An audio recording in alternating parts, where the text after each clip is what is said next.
एक व्यापारी व्यापार करने के लिए एक शहर से दूसरे शहर जाता था। बीच में रेगिस्तान का कुछ इलाका पड़ता था। वह आदमी एक निगेटिव सोच वाला था।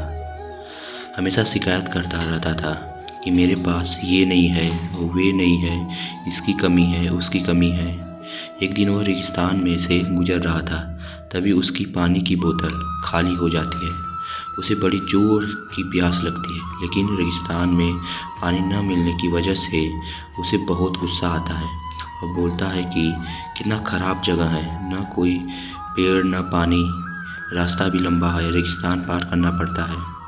तभी आसमान की तरफ देख कर कहता है कि भगवान, ये कैसा जगह बना दी है आपने। अगर मेरे पास में बहुत सारा पानी होता, बहुत सारे संसाधन होते तो इस जगह पर हरियाली कर देता, बहुत सारा पेड़ लगा देता।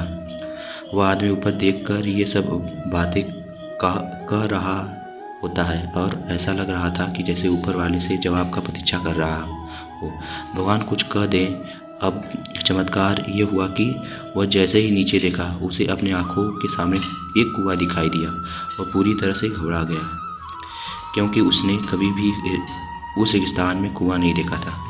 वह कुएं के पास पहुंचा और देखा कि कुआं पूरी तरह पानी से भरा हुआ है, परंतु वह आदमी निगेटिव सोच वाला था और हमेशा शिकायत करता रहता था।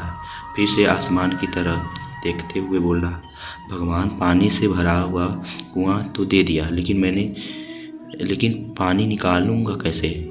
तो इस बार जब वह नीचे देखा तो फिर से चमत्कार हुआ।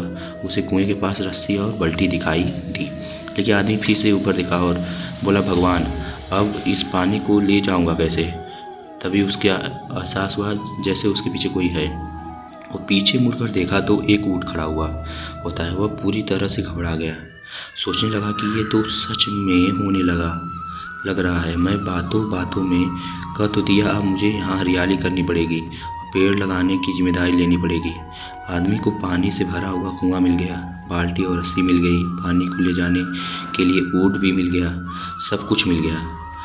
अब वो आदमी सोच रहा था कि ये मैं बातों बातों में क्या बोल दिया, ये तो गड़बड़ हो गया। अब वह तेज़ी से दौड़कर भागने लगा। वो भाग रहा था, उस जिम्मेदारी से बच रहा था। तभी एक कागज़ उड़ते हुए आया और उसके शरीर से चिपक गया। उसने जब उस कागज़ को देखा तो उस पर लिखा हुआ था कि मैंने तुम्हें पानी दे दिया, कुआं दे दिया, रस्सी और बाल्टी दे दिया, पानी को ले जाने के लिए साधन दिया, फिर भी क्यों बचकर भाग रहे हो। उस आदमी को लगा कि मेरे साथ पता नहीं क्या हो रहा है। वह दौड़ते दौड़ते रेगिस्तान को पार कर लिया, लेकिन उस रेगिस्तान को हरा भरा नहीं बनाया। यह कहानी हमें सिखाती है कि हम में से बहुत सारे लोग ये कहते हैं कि बड़े स्कूल में पढ़ लिया होता या बड़े कॉलेज में पढ़ लिया गया होता तो ये कर लेता, अगर मेरे पास बहुत सारे पैसे होते तो ये कर लेता, मेरे बॉस मेरे साथ नहीं देते, नहीं तो मैं पता नहीं क्या कर देता। हम हमेशा शिकायत ढूंढा करते हैं, अपनी जिम्मेदारी से बचकर भाग रहे होते हैं। ये कहानी हमें सिखाती है कि लाइफ में हम जो कुछ भी कर रहे हैं उसमें 100% जिम्मेदारी हमारी है कि उस काम को बिना किसी शिकायत को पूरा कर सके। और दूसरे पर दोष देना, उसकी गलती बताना बंद कर दीजिए और अपनी गलतियों को सुधारना शुरू कीजिए।